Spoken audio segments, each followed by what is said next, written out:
Hello and welcome to another Watercolours with Caroline in the Masterworks series. This week we're going to be doing a Monet, and it's the painting of his wife with a parasol called Woman with a Parasol. And so we're going to have some beautiful, beautiful impressionistic paintings when we're finished. Get your drawing and your paper ready and your paints, and let's paint together.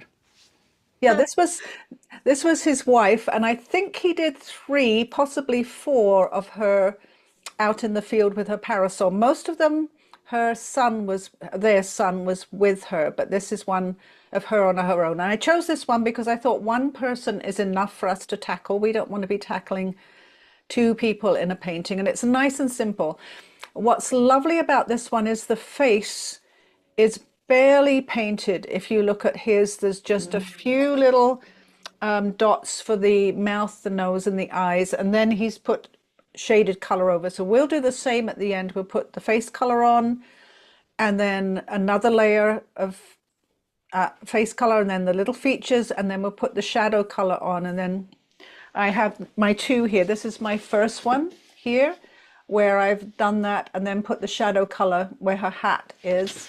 And this one I haven't finished yet. I need to just put a little bit more in the features and a bit more shadow color in that. So we'll keep those close by. The places you want to keep white are all these clouds down here.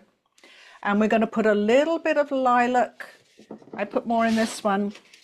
A little bit of lilac by her white skirt here so that the white shows up. And back here we can have white clouds because we're going to do a little bit of lilac. So we've got here the light against dark, and here the dark against light. 2 ways of making the skirt show up. So, but plan to have lots of white. The color in these clouds, the pinky color, that goes on second when the blue is all dry, so that you have more control over where the pinky color is. So plan your clouds well. Plan to have this nice dark cobalt around the outside white edge of the parasol, because that's important. So we'll need to make up a little bit of color first. So I'll cover up my drawing for a minute. We want mostly a nice good wash of cobalt blue. So I'll bring my palette over and get my cobalt blue. It's getting quite used up here. And I also want to make a little bit of lilac for the edge of the dress so the white shows up. So the lilac is the cobalt with a little bit of Quinacridone Rose. So I'm going to grab a tiny bit. The Quinacridone Rose, both the Daniel Smith and the M. Graham and the Winsor & Newton, they're quite strong, so we have to be really careful. See, I've just made the cobalt blue a little bit more of a lilac color. It's just adjusting my light. Every time I use my light, I just want to get it so it's correct for the colors. I think that's correct. Right, so we have those colors ready. And now the wetting process. There's a little bug on there. We're not going to wet the white part of the parasol. We're not going to wet the white dress that she has on, and we're not going to wet the grass that she is standing on. We're not going to wet those areas. We are going to wet under the parasol, but not the handle. We're not going to wet the handle. So we can wet underneath, but be careful of that edge where it comes up to the white. We're not going to wet any of her face or her dress. So we've got to be careful in those areas. Careful to leave the white of the parasol. Doesn't matter about her hat and her scarf at the side here. They're going to be blue. Her hat will be green eventually. And then we need to carefully wet around the outside edge of the parasol. Starting with the more delicate areas first, so we can get those on. And then being careful to come down the side of her dress. Don't go over the edge of her dress. And I'm just, where it comes down to the grass, I'm just going to put my brush coming down like that. So if we have any paint go down, it will come down into a sort of a grass texture down there. I've got that side wet. And in here, not the pole of the parasol. And then the other side of the paper, we don't have to be quite as, I'm going to wet right over where her scarf is blowing in the breeze, because we're going to come back with stronger color for that. And any white on that scarf I put in with a little bit of Dr. P.H. Martin's white, made it so much easier to get the pattern on there. Again, we don't want to wet her white dress at all. And there's a little bit of sky inside her arm and waist here. We're going to just put that on with, we don't need to wet it, we'll just put it on with Cobalt. And again, as I come down to the grass, I'm just putting my brush down in a grass texture. We're not going to have much paint there because that's going to be white cloud. And I'm just going to tip it to make sure it's all wet. It's not. I've got a couple of dry spots here. Nothing worse than dry spots when you want to get nice soft clouds. And I couldn't see that till I tipped it to the light. I'm making sure I've got those wet. I'm going to tip it again. Still see a little bit of dry spot here. Coming close to the dress, I just got to be a little bit careful. And I'm doing it tipped so I can see where I am. Right. So I have all of those areas where I'm going to put sky. Now, I want nice blue sky next to the parasol. So I'm going to load my number 10 brush up with the Cobalt Blue. And I know you're probably still wetting. Just look up for a sec. And I'm going to, first of all, start next to the white parasol. So I've got my nice strong Cobalt Blue in there. And the corner of the painting. I'm going to add a little bit more Cobalt Blue to my mix so it's not too watery. Now on the other side, I'm going to add a little bit more Cobalt Blue in here. I want to leave a few clouds over here. I definitely want to get the corner. You know how fussed I am about corners. But there's some white clouds over here, so I've got to leave some white space for those white clouds. I'm going to come carefully. I'm going to do her hat, her scarf, come under the parasol. Now remember, I don't want to paint the pole.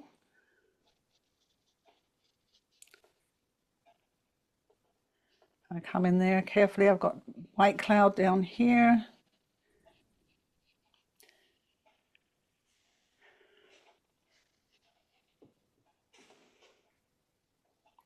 And the reason the paper's wet is you would never get this, you'd never get the soft clouds, and you'd never get this all on dry paper without lots of mess with your brush strokes.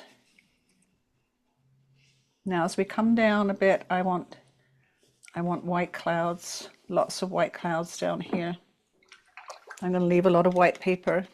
Next to her dress, I want a little bit of that lilac-y color I made. I'm coming down to the grass. I'm going to get a drier brush and I'm just going to soften with my brush. I'm drying on my towel. I've got a towel here, drying my brush on the towel. I just want to soften that little bit of lilac. Bring it down into the grass with my brush tip and soften it a little bit.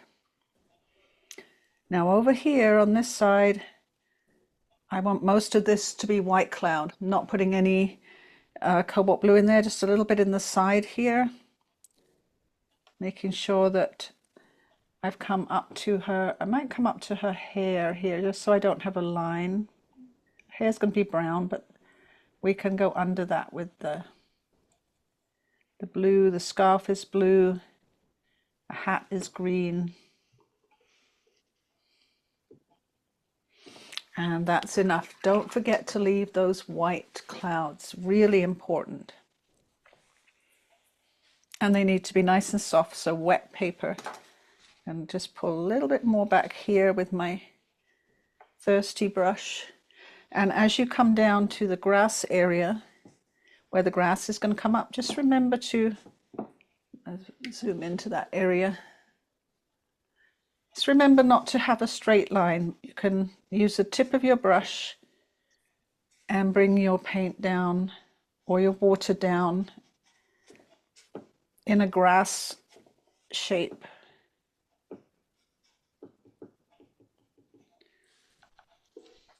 It's quite delicate. Everything is quite delicate. If you lose a little bit of white, you can get it back at the end with the PH Martin's white. I've gone over the edge a little bit there. I'm just going to agitate that with my brush and just get a little bit of that up. I'm always losing the small white edge, but I usually come back with my PH Martin's white and get that back too.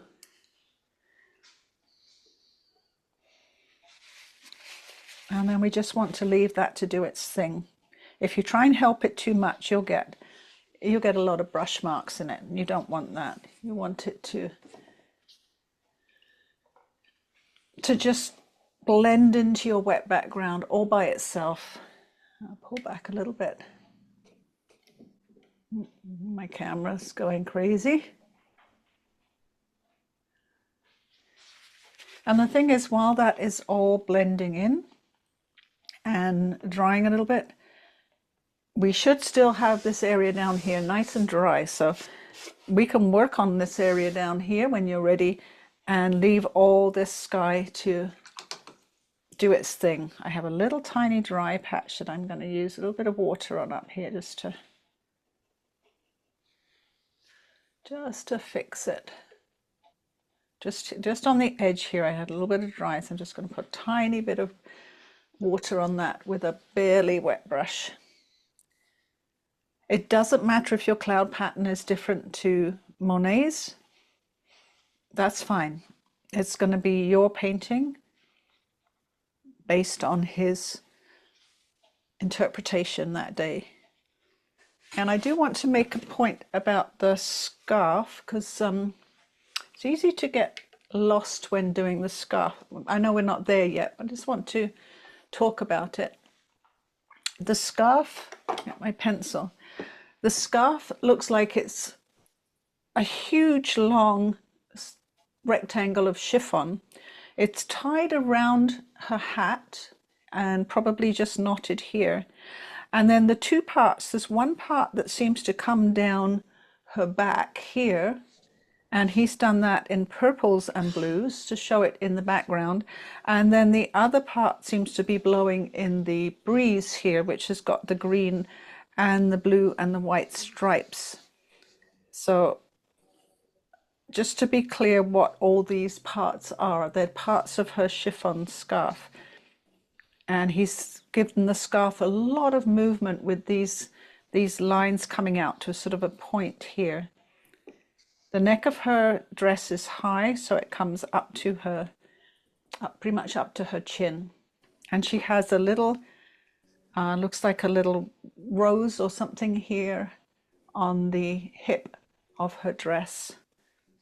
I assume it's just a little silk rose or silk poppy or something on a completely white and chiffon dress.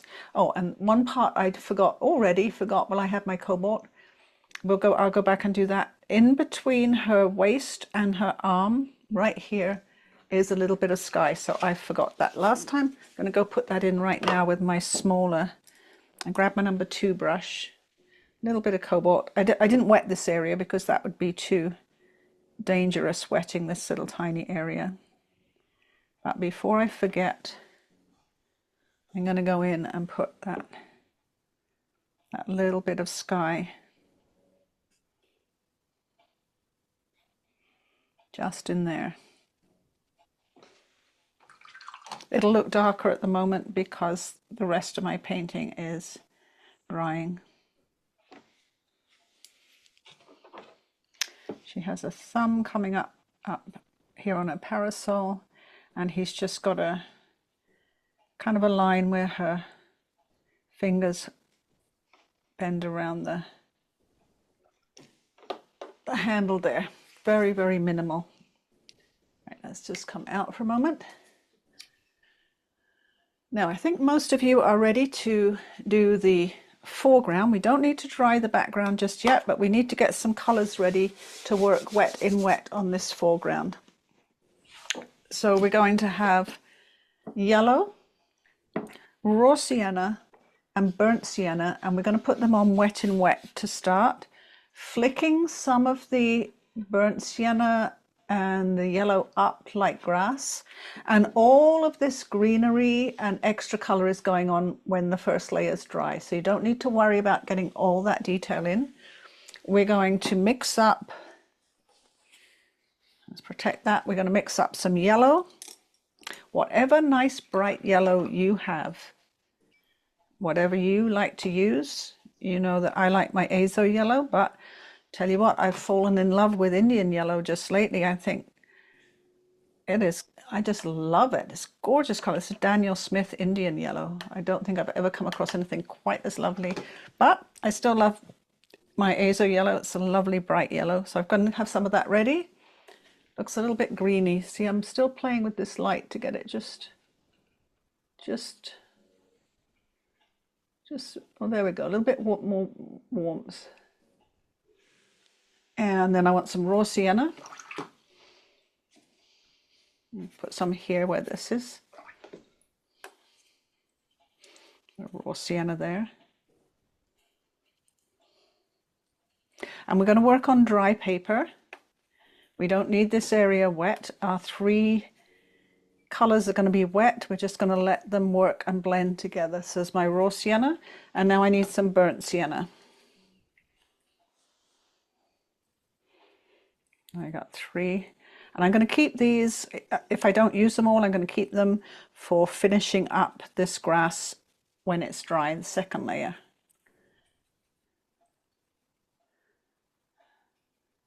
And you'll want it all quite watery so that you can do the wet in wet really easily.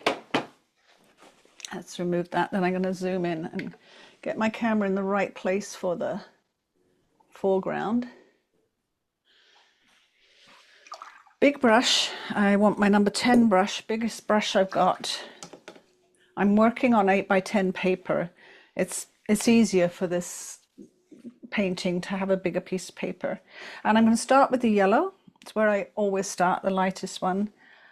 And be careful coming up to her dress. You can put the grass over her dress later, but I'm going to put it just to the hem right now and come back with more grass strokes later. So I'm putting on the yellow quite quickly. Don't be too fussy, because if you spend too long, these won't blend wet in wet. I'm having some yellow.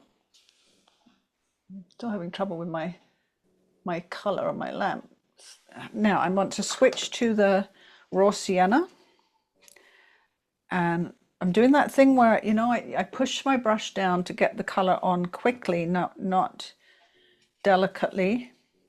But when I come to the grass coming up, that's when I lift up. I'm lifting right up to the point of my brush and getting a few grass strokes on the edge here with the point of my brush, a little bit under the dress.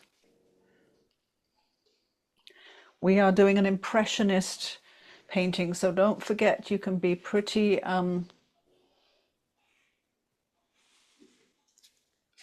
loose with your paint. Now I've got the burnt sienna, and I'm going to let that mix with these colors, wet in wet.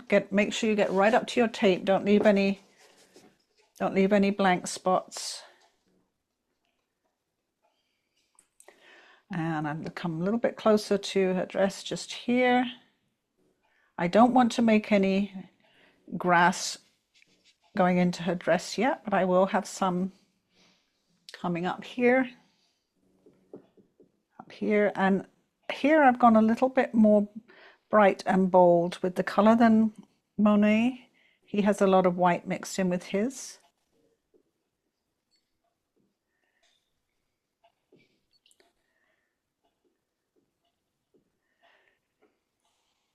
And take a couple of little grass strokes into her skirt.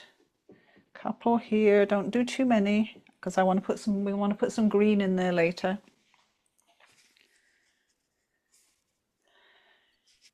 And that's enough for now. We're going to come back with a bit more when we do the green and the darker brown on that foreground.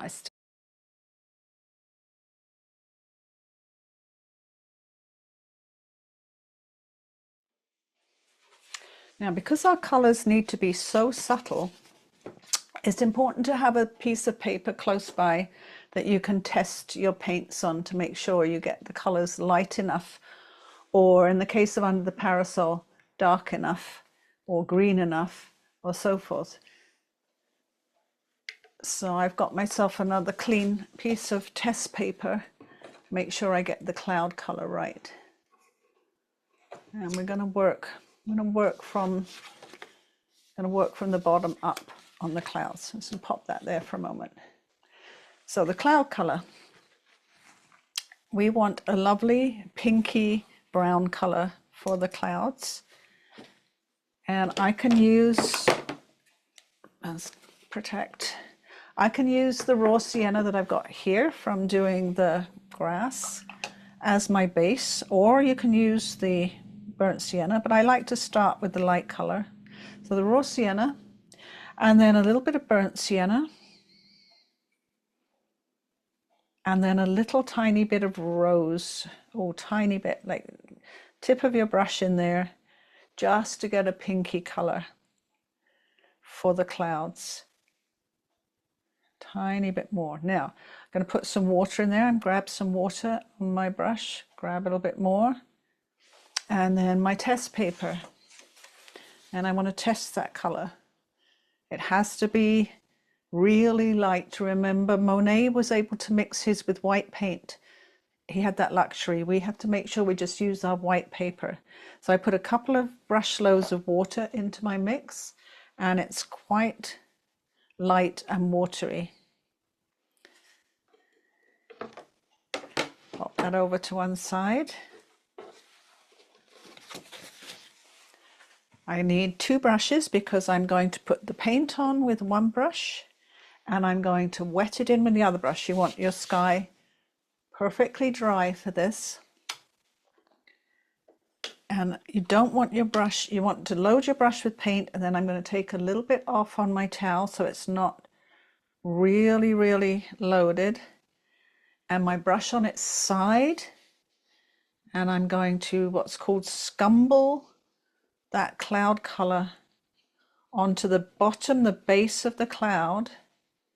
And before that paint dries, you can't wait, I'm going to wet the other brush, get a little bit of the water off, and I'm going to use that other brush with a little bit of water on it to wet that paint in so that it becomes a cloud. I'm doing circular motions with this brush, and it's at the base of the clouds, not the tops of the clouds. Keep the tops of your clouds white and the base this lovely almost flesh color. I'm what's called scumbling. I'm going in circular motions with this brush that just had water on but not dripping wet. I'm going to go back to my number 10 brush, put a little bit more this cloud color here, damp brush, just scumble that in. We don't need much where the clouds are up here. Then it's mostly down close to her skirt, down near the ground. I've got that sort of all washed in okay. And then I'm going to start on this side. I'm going to start low down to the ground. Let's get my camera up a little bit. So down here first, scumble sideways, come up gently up the side of her skirt there. Circular motions. And then I'm going to get my other brush, clean it up, get some water on. And before that dries, you have to work quickly. I'm going to do circular motions with my damp brush and get that color in softly in the base of those clouds. Remember, go in circular motions and with the flat of your brush, like put your brush on its side so you're not using the tip. And then I'm going to work up a little bit. Remember which brush the paint's on now. I get confused at this point. And then we want to come up here with these clouds, circular motions. I'm not going to go where her scarf is. Go up to the top. Little circular motions here. My other brush, make sure it's clean. Wipe it on my towel. And circular motions to get those fluffy clouds in.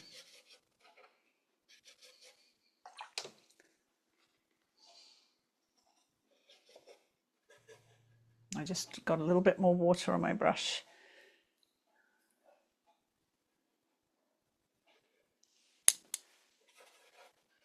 And remember, that color will dry a lot lighter.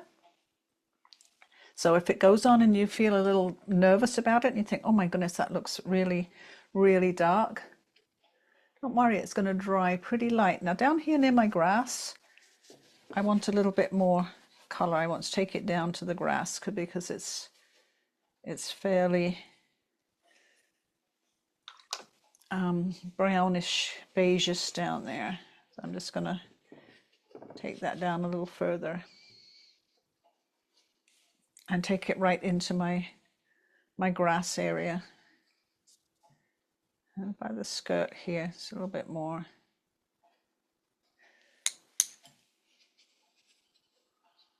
The second brush is crucial to getting this right. If you don't use your second brush to make the circular motions to get this color in, you will have hard edges to your clouds. So make sure you use that second brush with those circular motions. And if at any time you feel that you need a little bit more color, I'm looking directly at Monet's one in front of me, and his cloud over here has a bit more color. So I got a little bit more burnt sienna on my brush and my water brush. I'm just adding a bit more color to that one because his has got a bit more color. And I think for good reason. He's got a lot of space back here and he's got a lot of dark color over here, and I think he just wanted to balance this open space here with a bit more color because of all the darker color over on the other side. And the same just here. I'm just going to put a little bit more here. I can see that it looks really scary to you. It looks kind of dark. As soon as I get that wet brush and scumble that in, and it will dry, it will be fine. It'll be absolutely fine. But you've got to go quickly. You can't let it dry. You can't put it on and let it dry and then try to do it. Oh, I've got a blob of water there. Now that color that we just made is also going to be really useful as a skin color. We're just going to make it a little bit darker than that, so you don't need to get rid of it off your palette. Just keep it there for later. I'm going to clean my brushes up though. Now until we get to doing the inside of the parasol, all of the colors you're using have to be very, very light. You've got to have a very light touch to them.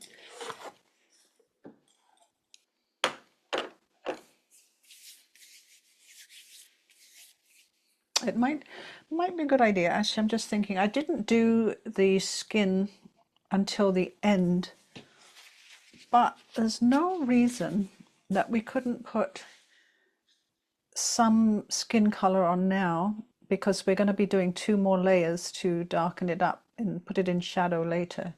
And we have that color there that we've just made. So when you've done your clouds, I'm going to do it a little bit differently this time and put the first layer of skin color on. using this, because it'll be dry then, ready to do the second layer, which will be very helpful. So, right, let's zoom in on the skin for a moment. And that color that we just used for the clouds, I don't have much left. We just want to mix it up again. So that was the raw sienna, but a little bit darker, the burnt sienna, and a little bit of the rose.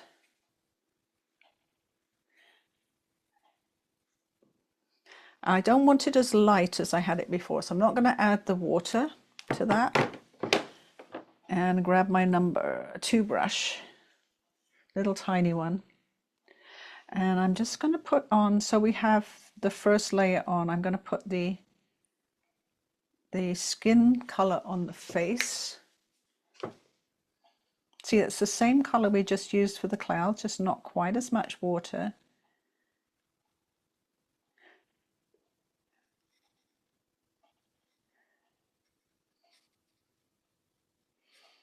And pop that on for her face. There is her hand, her left hand here, which is minimal detail in his painting, very little detail, just there. And we'll do her arm that's exposed first, and we'll come back and do the arm that's under the chiffon sleeve in a moment when we do the dress. We'll give this time to dry first.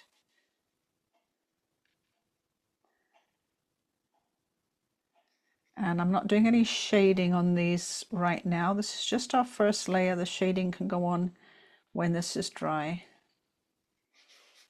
So if we get those skin colors in, they'll have time to dry before we put the next layer on. Now I'm going to get a little bit of raw, just raw sienna.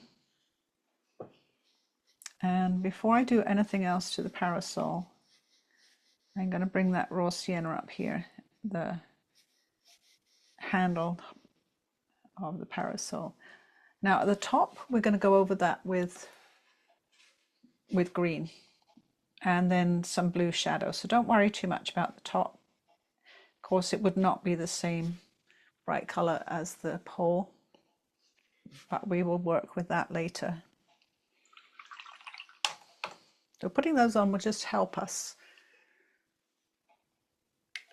later when we need a second layer of those. They will look dark right now.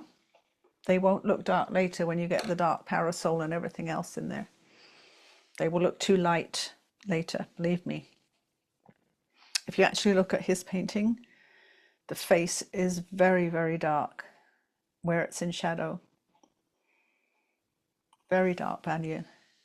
I'm going to work on, we're going to use, that color is great for the pleats of the dress, and the front of the dress is going to be a very, very diluted yellow, very diluted.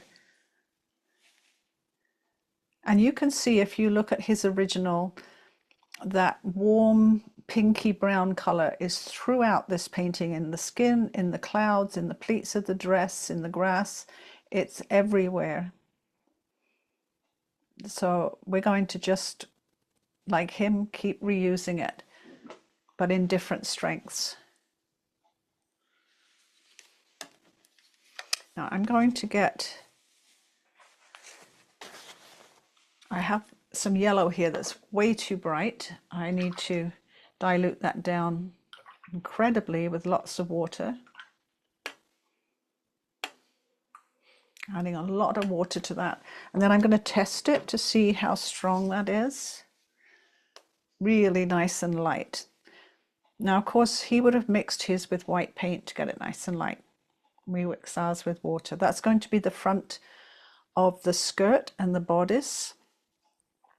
And we need to have our green ready too for some of the details. I'm going to mix, I have some Indian yellow here that I was just showing you. It's perfectly good to use that. Any yellow mixed with a little bit of phthalo green to make the reflection of the umbrella on the bodice of the dress. So I've got a nice bright yellow mixed with a little bit of phthalo green. We don't want it too bright because it's a white dress that's reflecting the green of the parasol. So, you know, just nice and light. Take my protecting paper off. And let's come in a little bit. Now we're going to work on the front of the dress and the bodice when you're ready. And when I do the front of the dress, I'm going to use a big number 10 brush so I get the wash on really quickly. And then when I move to the bodice of the dress, I'll switch to my number 4. So I'll have a couple of brushes, nice big one to do the skirt, and then a smaller one to do the bodice. And I want to start with the skirt and the really, really light yellow, really watery yellow. And I'm going to come down in the direction of the skirt and the pleats of the skirt. And what we want is the front of the skirt just bathed in sunshine. And that's why you just want that slight wash of yellow, not, you know, not really dark. I'm going to grab a tiny bit more yellow on my brush just for here and just at the top of these pleats here. And don't fiddle. We're going to put a little bit more colour on the skirt later with the skin colour. But until then, we're going to work on the bodice. Let's go up to the bodice. I'm going to grab my number 4 brush and the same yellow. And I want to put the yellow on before the green. Let's bring this down a little bit. So I'm not going to do the sleeve for the moment, but I'm going to do the bodice here. Little brush so that you can control this paint. And a little bit down the sleeve. Now I'm avoiding the left-hand side because I'm going to use the pinky beige colour for that. Don't worry about the red flower for now, we can put that in later. I'm going to take that pinky beige colour and use that for the side that's in the shade, just letting it blend wet in wet with that yellow, and also come down this side of that sleeve. And then the top of the sleeve, that is arm under chiffon. I'm using a wet brush to wet that in. And now he has a little bit of yellow here. I'm going to put on a little bit of yellow. And then a little bit of elbow here. And I'm going to leave some white showing so that it looks more like chiffon. I'm going to add a little bit more color just here under the arm and under the bodice. Now we're going to put more colors on later. We're going to put, you know, the creases, the folds, but we'll do that later. Now that little bit of yellowy green, I'm going to do her collar and the front of her bodice here.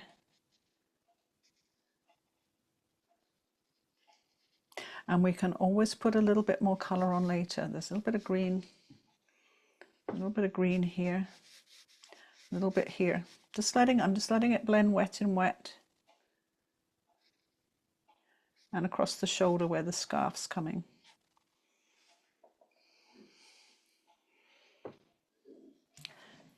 I'm just taking a dryish brush and just wetting that in. I want to get a little bit more yellow on my brush. Just a little bit more yellow, and he has a bit more color here. Just putting a bit more yellow here.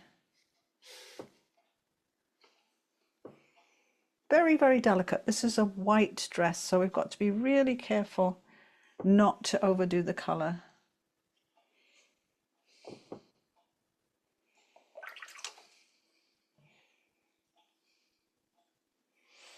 And we can definitely put a little bit more green shadow on after this is dry, but this is our first layer of green shadow. There'll be a little bit of blue shadow. I think I've made her bust too big. I think her arm comes around here. It's a sleeve.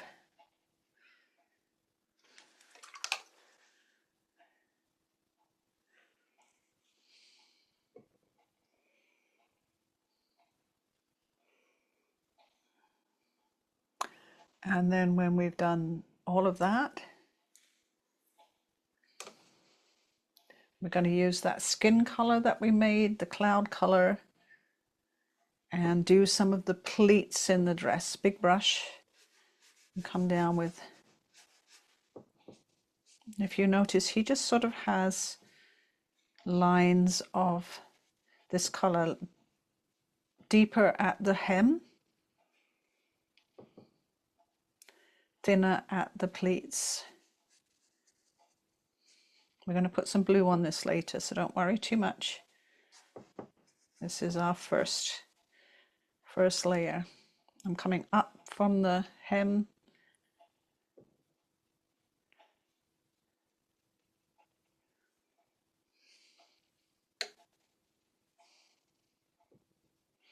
He has a little bit of white on the hem over on this left-hand side of the painting, but it's more in shadow than the other side. We're going to put some blue on when this is dry. So these pleats will be under the blue.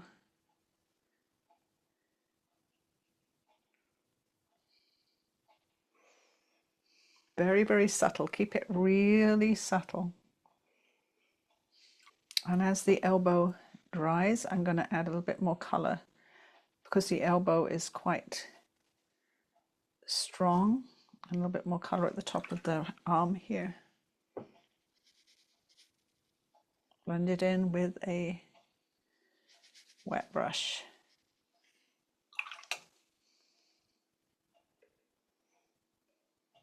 Right, let's go to the green for the parasol. I have used phthalo green, and mine is phthalo green yellow shade. So if you have, and I'll show you the difference,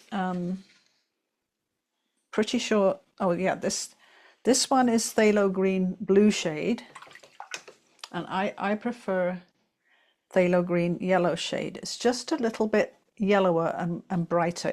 I find it better for mixing greens. But if you have the phthalo green blue shade, you might want to add a little bit of yellow paint to the color under the parasol, because his is a I think he's added a yellow to his emerald green. So I'm going to use, I almost always use the phthalo green yellow shade. I bought the blue shade because I wanted to have both for experimenting. So let's grab my blue palette here and start with the, no, don't start with yellow, Caroline. Start with phthalo green. Mine is yellow shade. They're very, very similar. Usually says on the tube. And then I'm going to add some ultramarine blue to darken this up. You may need 2 layers. And you might say, well, why didn't you just use phthalo green blue shade? I don't think it matters. I just think his is a bit more yellowish than that. And I mean, you could add a little bit of yellow if you wanted it more like his color. I guess the reason is I've just always used phthalo green yellow shade, and I just know what it's going to do, where I'm a little bit clueless as to the other one, how it's going to behave. And then I want, I'm going to use a number 6 brush. I don't want a brush that's too big because I've got to get under this parasol carefully. Let's get her in the right spot for you to see. So let's grab my number 6 brush and some of that nice dark green paint. And first of all, I'm going to just paint. Now don't forget the blue scarf around her hat. I'm going to do it all in one to start with, but I want to leave the part where the blue scarf is.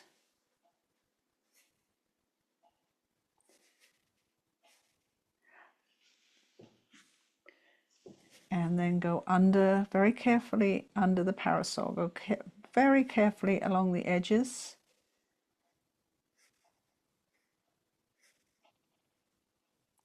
So when you get to the edges, lift up your brush so you've got the point of the brush going along the edge carefully, and then you can flatten your brush down a bit.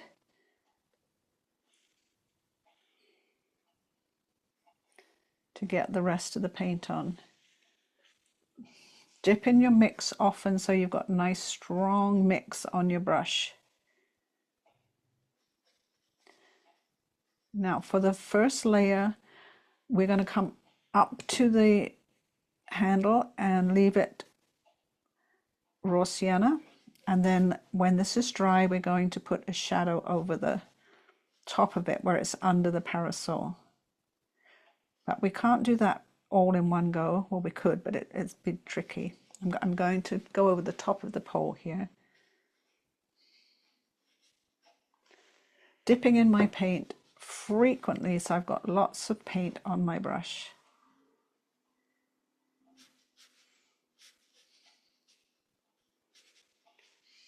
Dipping in again, carefully around the edge of the parasol here. Dipping in again.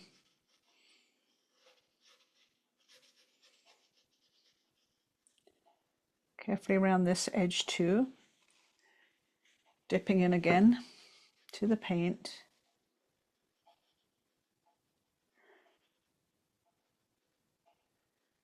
And coming along the bottom edge here.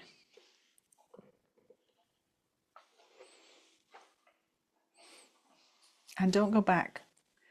Don't go back and start painting here again or here. Once you've got to this end, leave it. If you need more paint, you can do a second layer to make it darker if you want to. But don't go back over it. I am going to mix this green that I just made with a little bit of the yellow, because while I have it there, I'm going to do a little bit more shadow on the dress.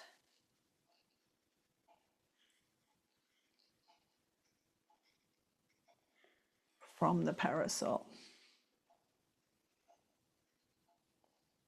Just blending that in with a damp brush.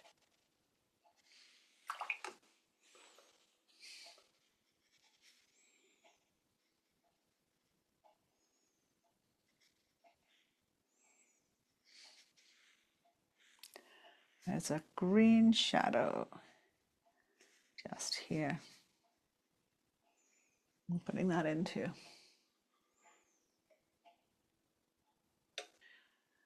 Again, I've got my yellow here. Grab a bit more yellow. Add a bit of that dark green in with it. So it's a similar green, but not quite as bluey green.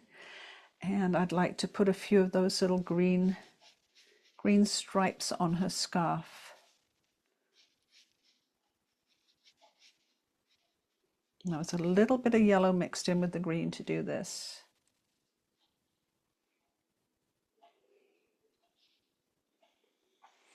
And I have to leave room for the blue, and I have to leave room for the white on the scarf. Put a little bit under her chin there. The hat too is going to be a little bit darker on the left-hand side when this is dry. And of course she has dark brown hair as well.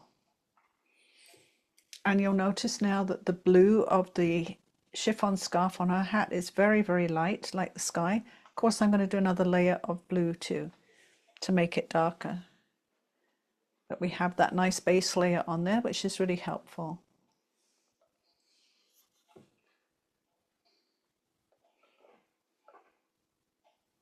We still have We still have a bit of work to do on the scarf. We still have a bit of work to do on the dress for pleating and shadows, but we want this to dry. We don't want to disturb this green for the moment.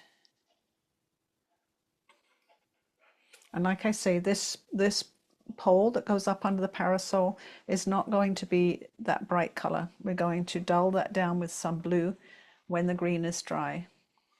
And Monet has scumbled over his with oil paint, of course, to put it in shadow. We're just going to add some cobalt blue, tinge with a little bit of green to put that in shadow.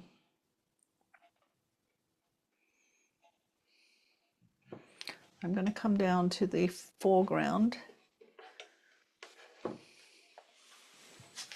and grab my other one. So she is standing in a grass that looks like it's full of weeds and more dry grass. So we're going to work on this area before we finish off the rest. We can use that green that we've just made, if you have some left, and we can add some yellow to that to make it more like vegetation and weeds. So I take that green that I've got and I'm going to grab some yellow and mix it in with that green. Add a bit more yellow. And that's going to make a nice sort of vegetation green. And here I'm going to do the Ultramarine Blue and the Rose to make a violet color.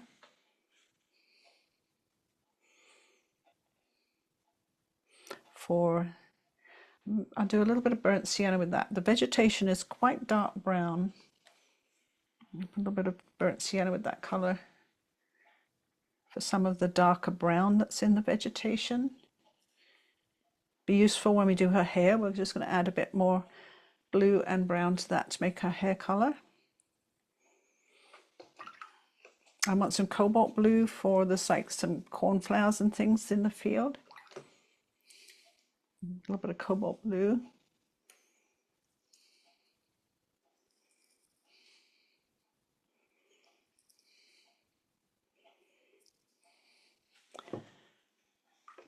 And with the nice vegetation green that I've made, I want to add some ultramarine blue to part of it, just down here, for some of the darker grass. Oh, and I do want some burnt sienna. Let's use my other palette here. And some burnt sienna to put some more dry grass in. So let's get some burnt sienna here. We can also mix a little bit of cadmium red with some of that, because he looks like he has some red blotches in as well. So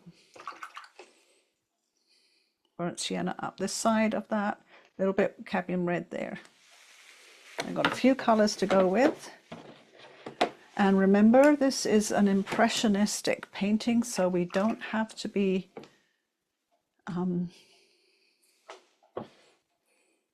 particular about what we're putting here. But his brush strokes go in. I've got mine here on my iPad. For the weeds, they go like weeds go, this way, that way, sort of, you know, like a big circular patch of weeds. See how these weeds over here are a bit bluish, these are more greenish, there's patches of that really dark color in there, there's blobs of red, there's blobs of burnt sienna. It's very blobby, but it makes sense. So although we're sort of doing this impressionistic brushstrokes, we still have to make some sense of what we're painting. And so I find if I can think about what I'm painting while I do that, that helps me. For instance, I get my number 8 brush, I'm going to grab the green. So I want to do this pile of weed here. So I'm sort of doing it in that shape that weeds grow, in that kind of a circular clump. And then he's got some that's just sort of a bits and pieces here. And then over here is more a clump again. And he's used a lot of colours. He's gone into everything he's got on his palette, his cobalt blues, his whites, and he's dipped in them and got this colour and that colour. So that's why I've got a couple of different greens. I'm going into the darker ones now. And sometimes it's just a kind of a grass stroke, going into the more yellowy green. And these are more like a grass stroke here. So I'm sort of like bringing up. A lot of them lean over to the right. So that's kind of how I'm putting a lot of mine on.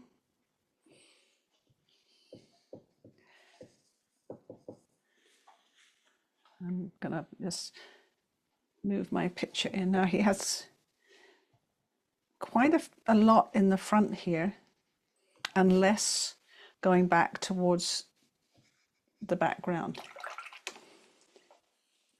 I'm going to go into my cobalt blue now, and I'm going to put some of those sort of blue shapes, which could be cornflowers, they could be some other wildflower. But again, I have to think as I'm putting them on, wildflowers or cornflowers. I can't just think, although I want to think brushstrokes, I have to think about what I'm representing too,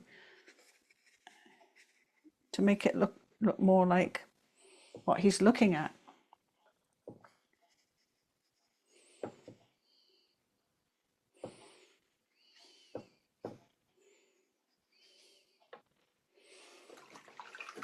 And we're not done yet. There's a lot of work to do here.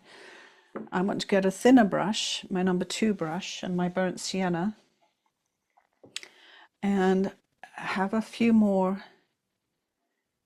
grass strokes, very thin grass strokes. You can use a rigger brush or a even thinner brush. And these are coming up past, and I've got a few like dots for seeds here. They're coming up past my grass line.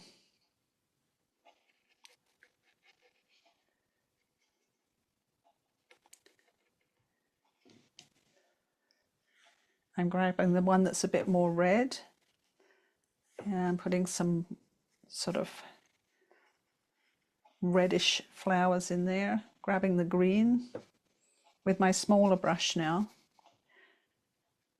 getting a few more greeny grass strokes in here. And this is when we can go to the hem of her dress with a very small brush. I'm going to switch to my 0.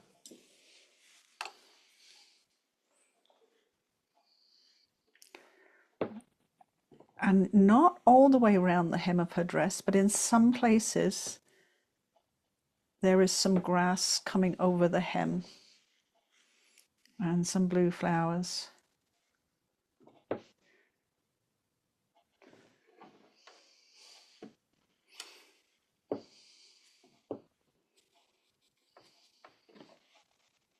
Oops, I'm done the other picture, so I'm going to put. So you'll notice I'm kind of working back and forth. I started with the big blobs of weeds, and then I went to a little bit of burnt sienna. Now I'm going to a little bit of the lighter green.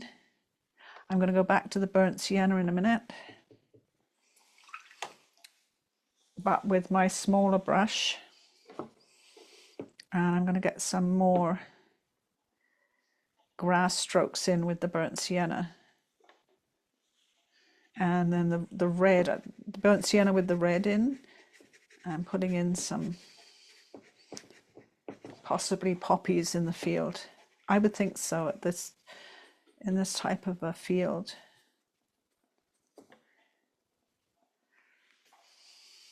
And because of all the green on the parasol and the green in the grass, even if there weren't poppies in the field, I think he would have bung some red in there just to have that complementary color.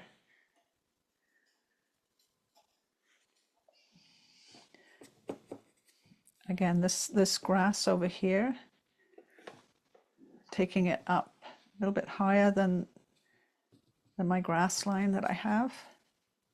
A few dots for grass seed.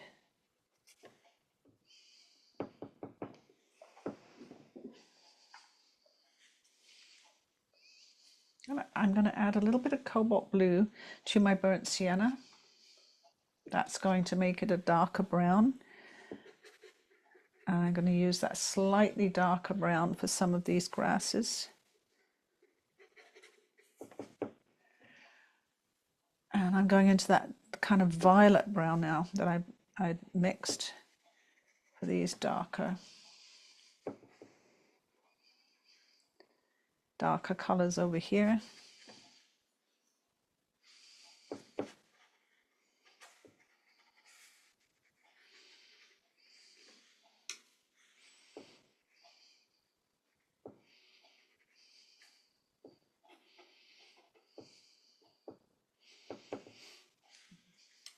And there's quite a bit of dark brown down here.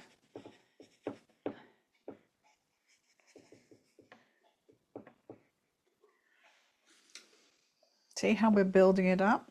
Not all at once, we've got to build it up bit by bit.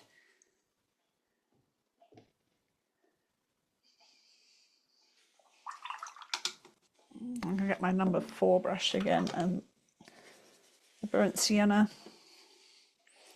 And I want to get in a little bit more colour in here. It's not quite as light in his. A bit more green.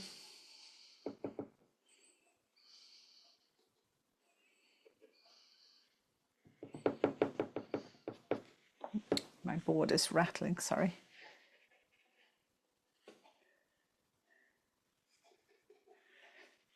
Some light green, some darker green.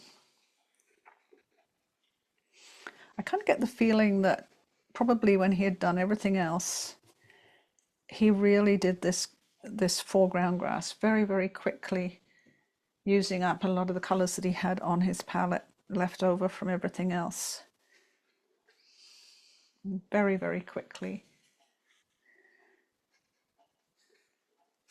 Because that's sort of what I'm doing. I'm grabbing lots of stuff from my palette, mixing it with other stuff, and getting all of these textures and colours in there.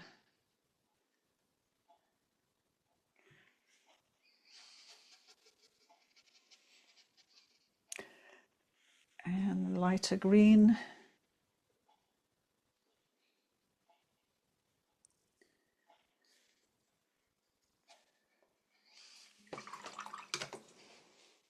I know it looks like a lot, but he has got a lot in his going on in this grass.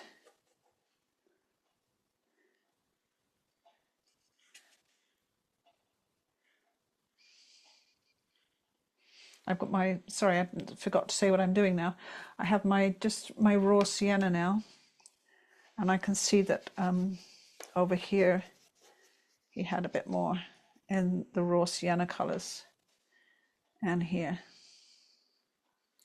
And then I get my cadmium red and put a bit more sort of blodgy red in here.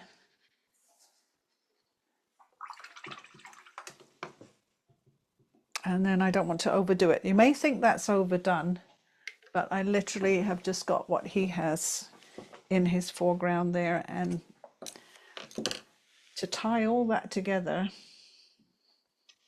with the rest of the picture, I'm just grabbing some cadmium red.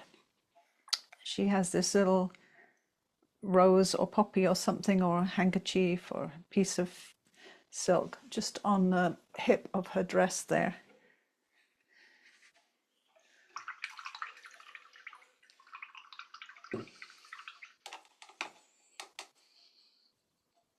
And while we were doing all that, everything else up here is drying, so it gives us a chance to work on the face, the scarf, the pleats in the dress, and the final shadow on the dress.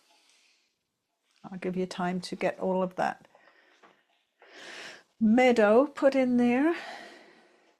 I'm going to get a little bit of cobalt blue, a clean cobalt blue, ready for her scarf. Mine's all messy.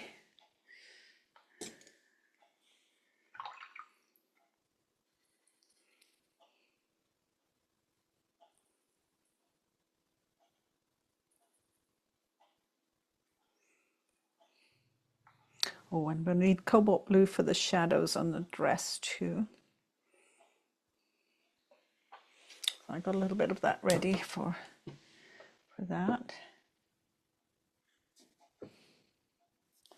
I got Cobalt Blue on my brush, so I'm tempted to just put a few more little flowers in.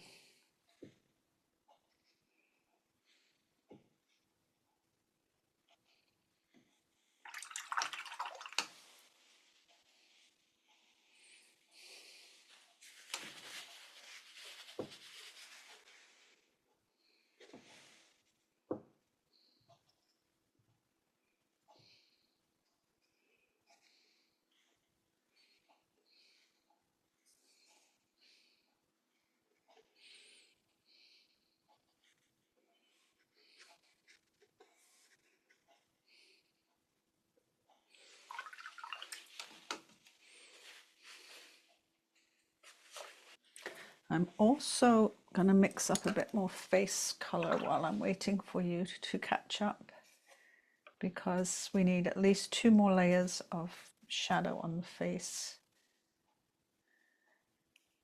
The raw sienna, burnt sienna, and I'm going to add a little bit of cadmium red this time rather than the Quinacridone Rose. I'm going to test that on my piece of paper. Here's my paper.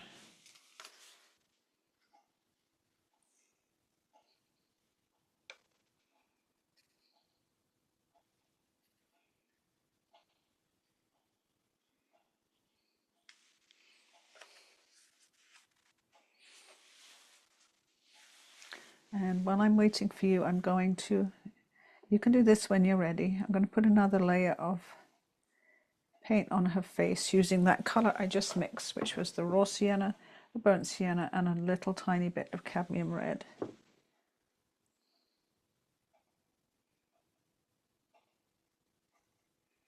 You may think that looks too dark, but her face color is one of the darker values in the painting.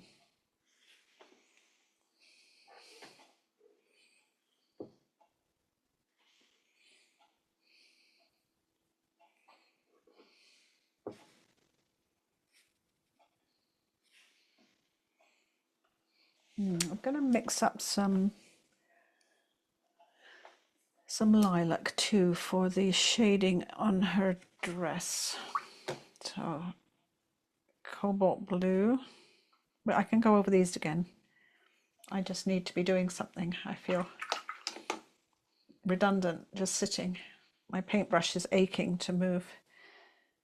A little bit of Quinacridone Rose and Cobalt Blue for some of the violet shadows on her dress before we put the Cobalt Blue shading in. A little bit of water with that.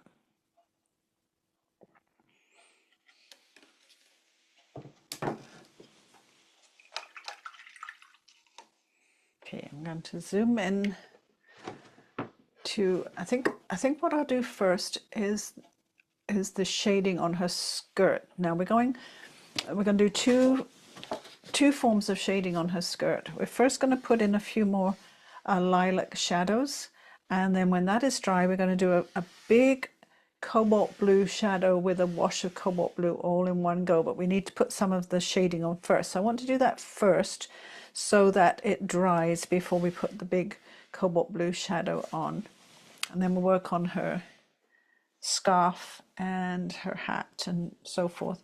So I'm going to get my number 6 brush. I've made some lilac using the cobalt blue and the rose, and I want to shade a little bit of the skirt. Now I'm putting the lilac on, especially this edge, and I'm wetting that in to get a soft shadow with my brush. And I want that edge against the white cloud to be fairly cool. So I'm grabbing a little bit of cobalt on my brush and putting it into that wet. I've got that shadow on the dress here. Under her arm, there's a bit of shadow under here and coming across the pleats. I'm using the lilac. I'm going back to the lilac, and I want to do another pleat in the dress. Coming from the bottom up because they're wider at the bottom. I'm getting my wet brush and just easing that colour up the skirt. Now I'm going to switch to Cobalt Blue because they kind of vary in his painting. And the next pleat I'm going to do a little bit of Cobalt bottom, wider pleat, and then wet brush. Let's pull that upwards.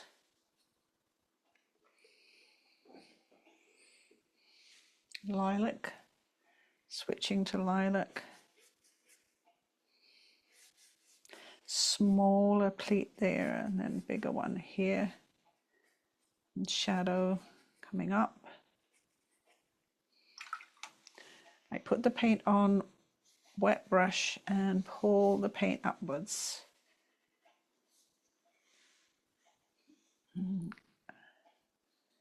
Make these pleats. And just here.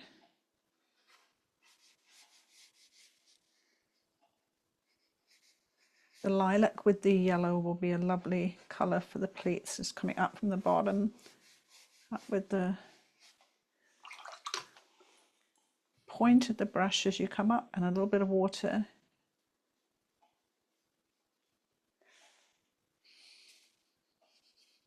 The water softens it into sort of folds in the fabric. Now the pleat that's over on the right hand side is more orangey, so I've dipped into the sort of burnt sienna colour from the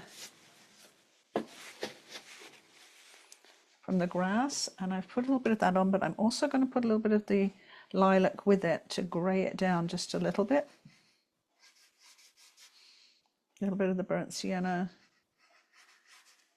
a little bit of water. We still want the white showing.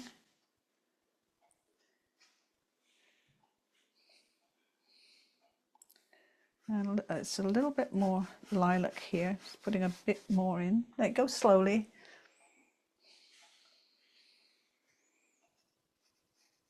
Just darkening that one here. And of course we're going to put the blue shadow on after this is dry. We're going to have a big blue shadow. I'm going to take a tiny bit of that lilac again, and we're going to have some shadow on this side of the bodice and coming around in pleats on the front of the bodice. Again, wet brush to soften that in very softly. I'm just working with lilac. A little bit of lilac down this side of the arm and shadow here. Again, wet brush, soften it in. And I want to have some of this sleeve showing, but just the underside here. A little bit of lilac just under there. So you've got some of the white showing, and then lilac in the little shadow there. Very, very subtle lilac. It's not that dark. We've got the scarf coming down here too, which we haven't done yet because we don't want that to all bleed into the skirt. And while that's all drying, ready to do the big shadow, I want to do the Cobalt Blue scarf around the hat. Now I've got my number 2 brush and some Cobalt Blue, just plain Cobalt Blue, and I'm going to put a stronger blue on the scarf around her hat.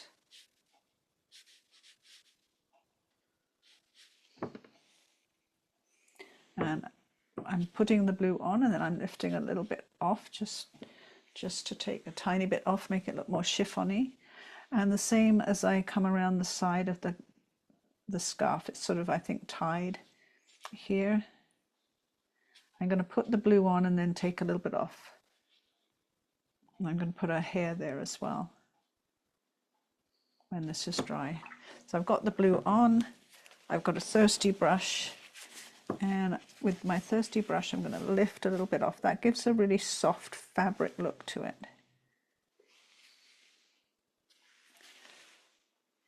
And then there's these stripes as the scarf blows out from her neck here. I'm going to do a little bit of shadow under her chin with that little tiny brush.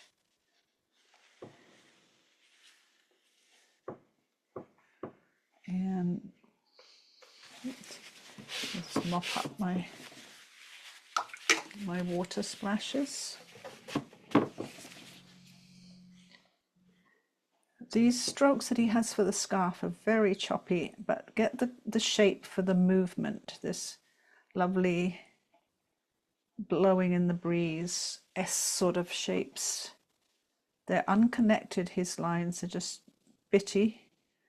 There's a bit here, there's a bit here, and then we're going to put some white in at the very end. A couple of lines here. And as the blue on the hat band is drying, I'm going to put a little bit more colour. I'm actually going to get a little bit of ultramarine blue because it's a little bit darker blue to put the creases. You know, the scarf is folded around the hat band. I'm just going to use a little bit of that to put the creases in. A little bit of ultramarine blue mixed with the cobalt. And even here where the scarf comes close to the neck, it's a little bit brighter, so add a little bit of ultramarine blue to that.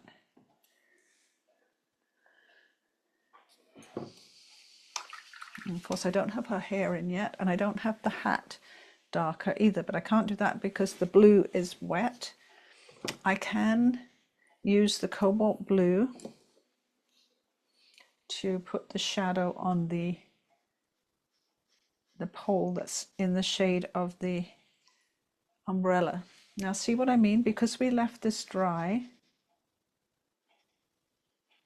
and we can put the Cobalt Blue shadow over the top. It's blended in a little bit with the wet brush, and you can see the line of the pole, but it's now shaded under the umbrella. And he has a little bit of green paint over the top of his, so I'm just going to add a little dab of green paint to that blue, just to put it in the reflected light of the umbrella. With my zero brush, I'm going to, I had some dark brown for the field. I'm going to just put a shadow coming up one side of the handle. That's just on the side facing her body.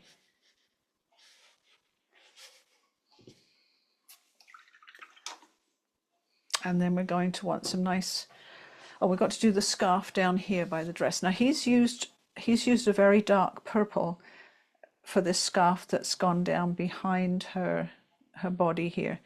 I don't know if we can use Ultramarine Blue and Quinacridone Rose. I don't know if we need to go as dark as him or not. I feel it's a little bit dark, but a bit more Ultramarine Blue in mine. We'll see what it looks like. So there's be careful at the bottom of the sleeve there to not go over it. There's a little bit of the scarf showing here where I put the sky. I think I got that in the wrong place. Hard to tell, isn't it? And I'm also going to grab a little bit of the cobalt for the scarf as it comes down against the dress here. And maybe not make mine quite as dark as his.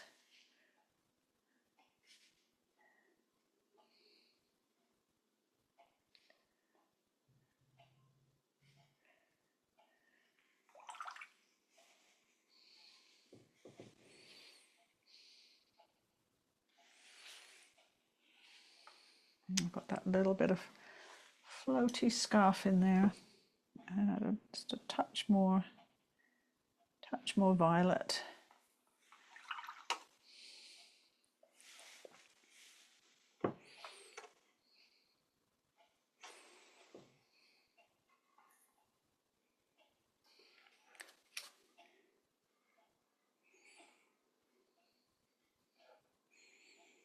And if at this point you feel like underneath your parasol is too light, you can always do another layer of ultramarine blue with a little bit of the phthalo green in if you want it darker.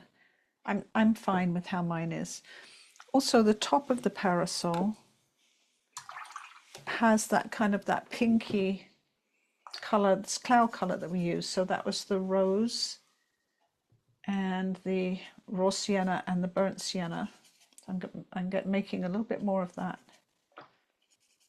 color, watering it right down because it's very light. And he's put that kind of that pinky cloud color on the top of the parasol, very, very light, but it complements the green.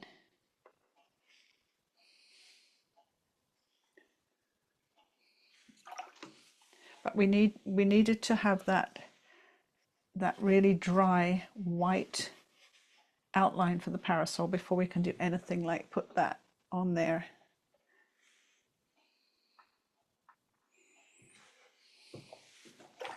And of course we're getting to the finishing touches, and now I have that color that I put on the top of the parasol. I can put some on the arm here and the back of the hand.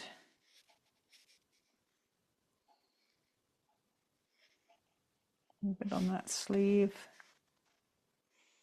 Just adding a little bit more shadow. And before I put the rest of the shadow on the face, I want to get the features in to the face too. Adding a little bit more detail to the dress with that color.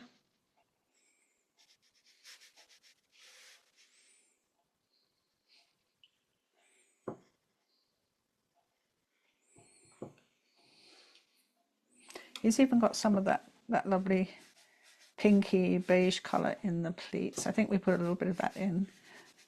Quite often when the color's dry, I go back in and put a little bit more color.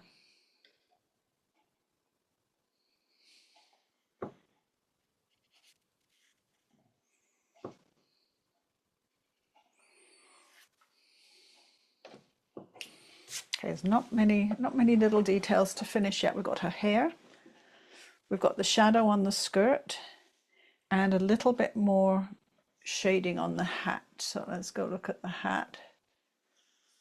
My scarf is dry. I'm going to take that cobalt blue that I've mixed with some ultramarine blue. And I'm going to put a little bit more shadow on the hat. Maybe a little bit of the purple too. Grabbing a little bit of the purple, just to make the hat a little bit more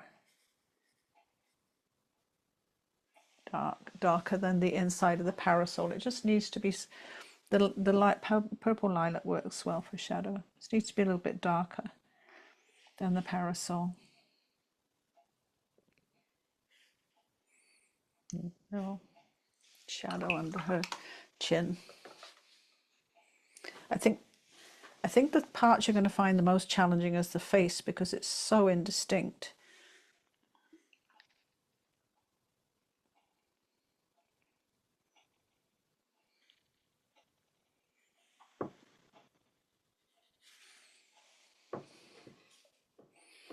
I don't know which to do now. I don't know whether to, I don't know whether to do the shadow on her skirt, the face or the hair. I think the face,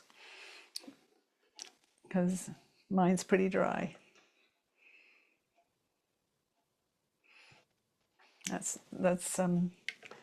zoom right in for the face, because he has literally hardly any marks for the face whatsoever. I'm going to use my zero brush. I want tiny, tiny marks. tiny bit of the cadmium red for her lower lip. Just like that. Just like a little touch, tiny touch. You don't need to put the upper lip in. That is just implied. That little slash of a little bit of cadmium red on the lower lip, enough.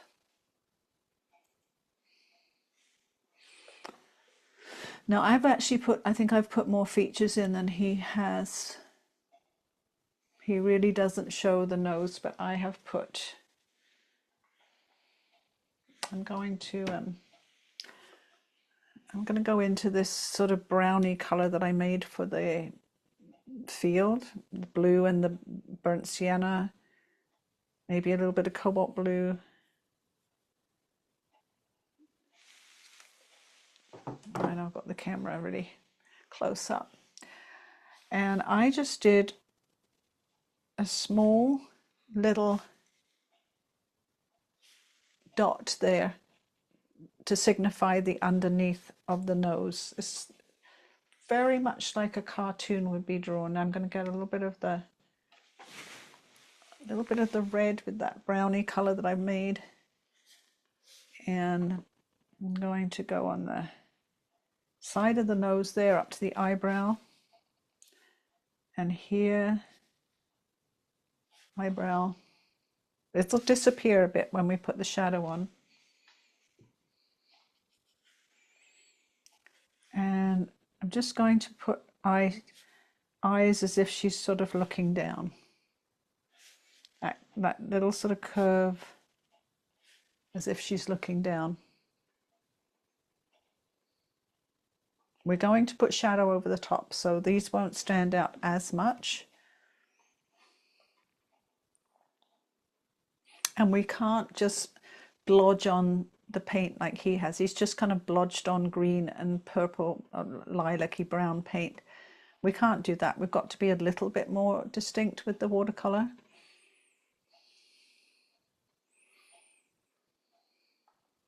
But really it's just like cartoon features, a couple of lines.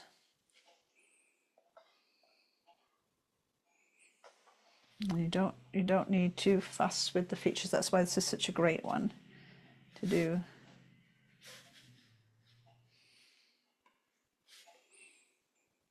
And then we'll do the hair. So the hair,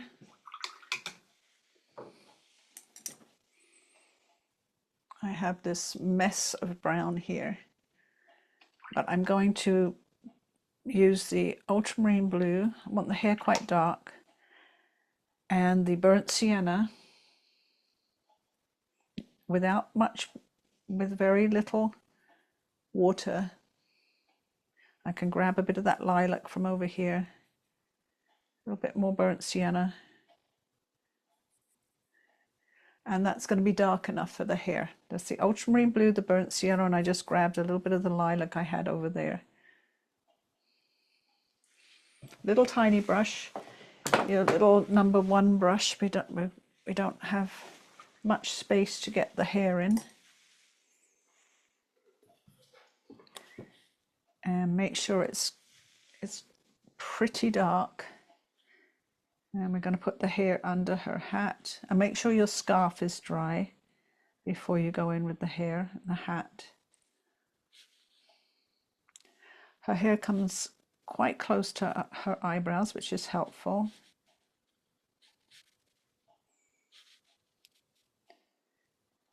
And sort of curly under the brim of her hat here.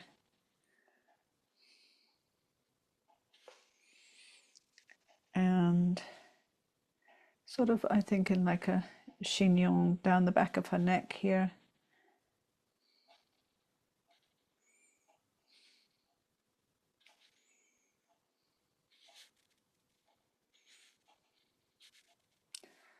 And her scarf comes out.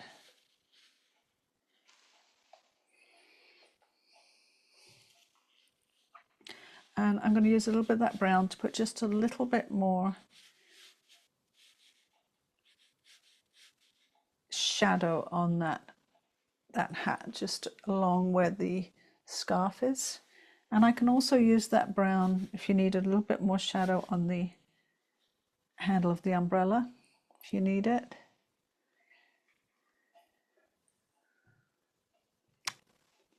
And I would like to put a little bit more shadow on her face, but I can't do it while her hair is wet like that. That won't work. I'm going to put a little bit more blue behind her dress here.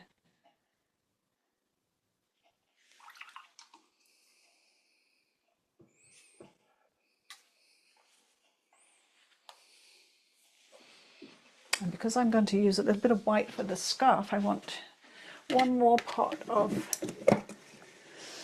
super, super clean water.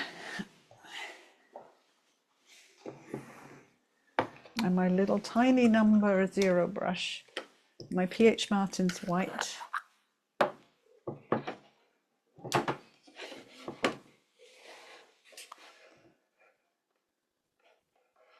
I'm going to do the detail on the scarf, and it definitely looks like he went in with thick white paint right at the very end to put these.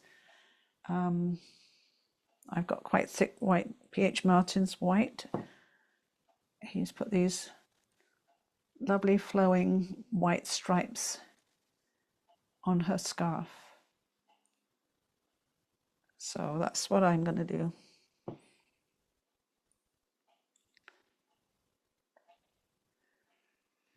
A little bit like that, a little bit on her neck like that.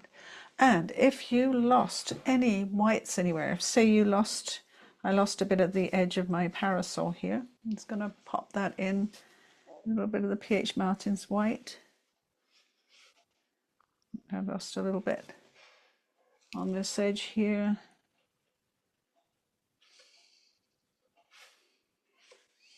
If you lost any on the dress, or let's go up a little bit, or if you just wanted to put, you know, if you wanted a few more highlights on the dress before we put the blue shadow, you can.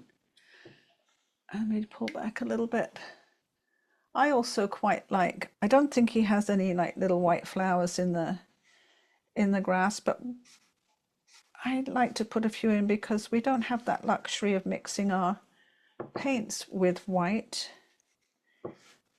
So, you know, we can add a little bit just to lighten up the grass area. Let's say maybe they're daisies. If you feel that they're too white when they're done, you can go over the top with Cobalt Blue, and that will make some lovely, you know, lovely sweet little light blue flowers that we can't again get with the paint because we don't have, unless you mix some gouache with it, we don't have the tools that he has for oil painting. I am going to put a bit more white in than I'm going to leave, and I'm going to put some Cobalt Blue over the top of that to make some lighter white flowers, just to lighten up this grassy area. When this is dry, I can put the cobalt right over the top and it will make a nice light blue. We have 2 more things to do. Pull back a little bit more. We have a bit more shadow on her face, and we have the big shadow on her skirt. That's so important, because to make this front of this dress look like it's in beautiful sunlight, we need to put the blue shadow on the left of the dress to make the front of the dress look so sunlit. Right now it just looks blur white. That final shadow is going to be really, really important. I'm just going to do a little bit more shading on here. When you get to the end like this, this is a time when you can, I've got some light green, you can add a lot more little details. I think this is probably a lace bodice on her dress, and I'm just adding a little bit of greeny yellow detail there, and also sort of here. I don't know the sleeve, he's put some detail on the sleeve, so it may have had like a lacy sleeve too. here and there I'm adding just a little bit more green shadow here and there.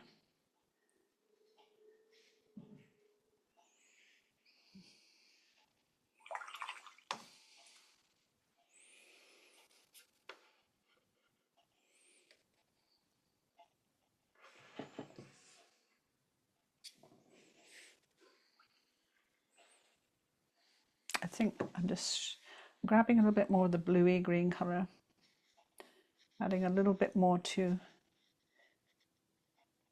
the right hand side of her dress and her shoulder.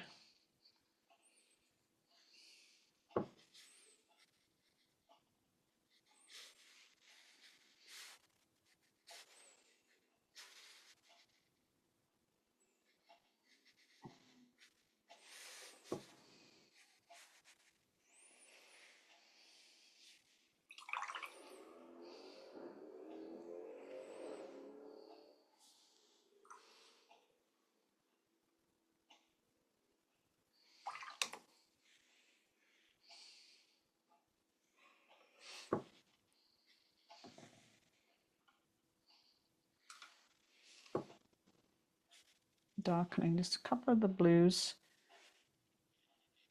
now that they're dry.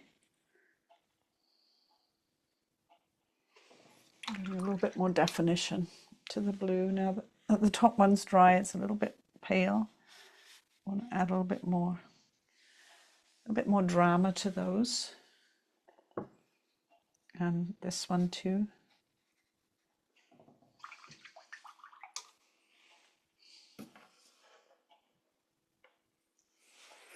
And I'm going to zoom in on her face and do a very scary shadow. I'm going to get a little bit of green. Now he's used on this side of the face facing the parasol. Now I've really diluted it's the green that I use for the plants. I've really diluted it.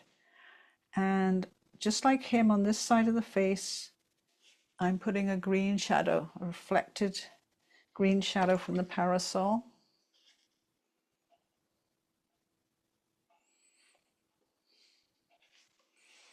Don't be scared about it. The blue over the reddy color is going to be fine. Now I'm going to mix a little bit of that green with a little bit of cobalt blue, because I want a greeny blue shadow that's going to come right across the top of her eye line here and over her ear. Be careful if your hair's wet. Don't do it if your hair's wet. And then I'm just going to take a slightly damp brush and just soften that a little bit. Now I need a little bit more shading at the top.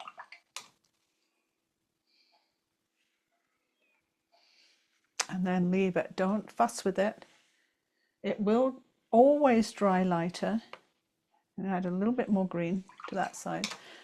It will dry lighter and it will push her face into the right amount of shade. I've got the greeny blue on my brush and I want to do just a little bit more definition to the collar of her dress, just there. Now, anytime you use a green glaze over a reddish brown glaze, it's going to look beautiful. It's going to look natural. And the cobalt blue too is another great one to put over the top of as a glaze over the top of the reddy brown colors. I've got a little bit of cobalt blue on my brush and I just want to put a little bit more on the ear here. It's in shade.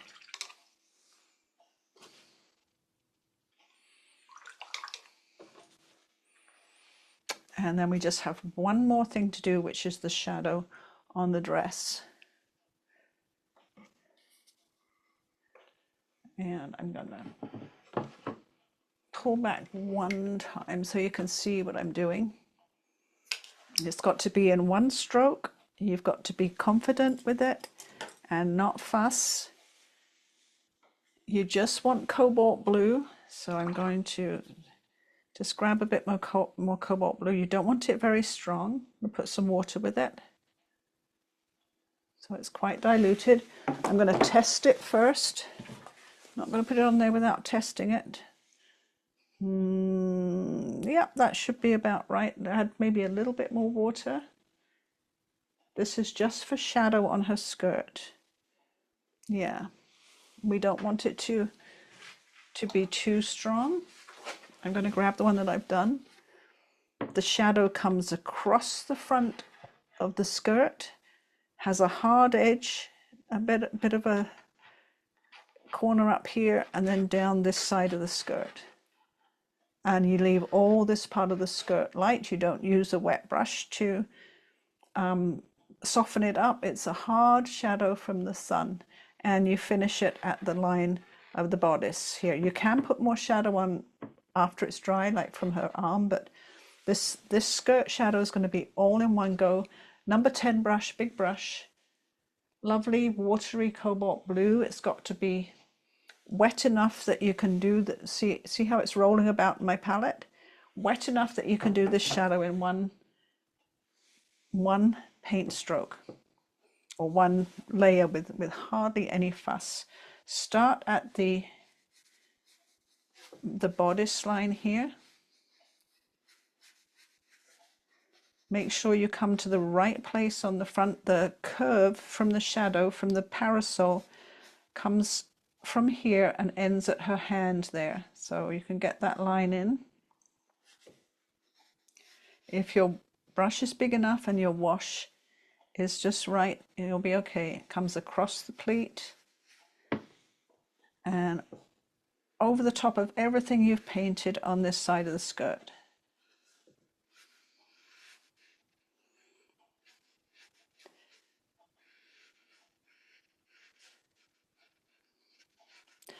Don't be scared of what you're doing.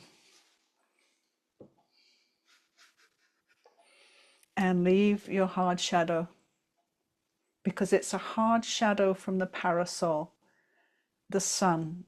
When you have a hard shadow like this, it screams sunlight. And it's the perfect finishing touch to this painting. And when you've got it on there, you might just feel that you need a bit more shadow on the sleeve and the side of the dress once you've got that blue shadow. So I'm just taking that blue again, and I'm just adding a little bit more shadow on that side of the dress, just a tiny bit.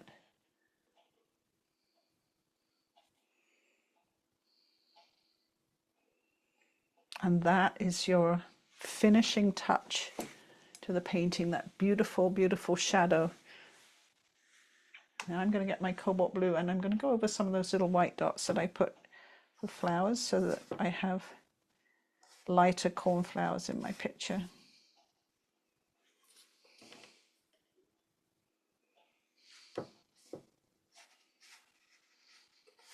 Another thing you can do is you can mix white gouache with your blue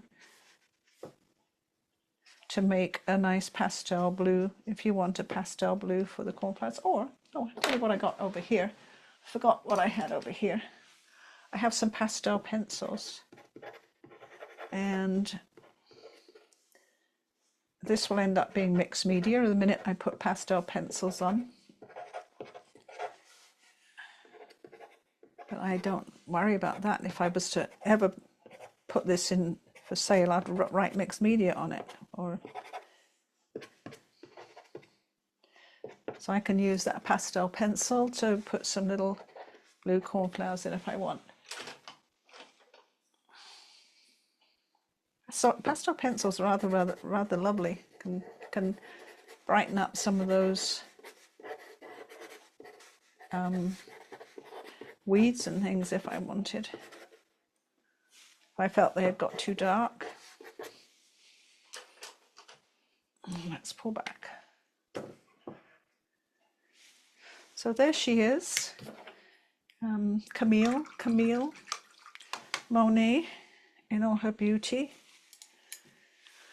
with her parasol, probably moaning at Claude that her hand or her arm aches. Can she please go in now? And let's take the masking tape off. And I did stretch this paper, and it's so lovely to paint on when it's stretched on the drawing board. Keeps it so beautifully flat. And I always put the masking tape on to protect the stretching paper and to keep the border nice. If it needs to be framed, you've got a bit of a border to put in the frame there. So there she is. There she is again. And there she is again. Lots and lots of her. Well, how did your painting turn out? I really loved painting this one. There's beautiful soft colours and the white dress that Camille is wearing in this picture. So join me again next week. We'll do another Monet next week because he's just the master of Impressionism. See you then. Bye now.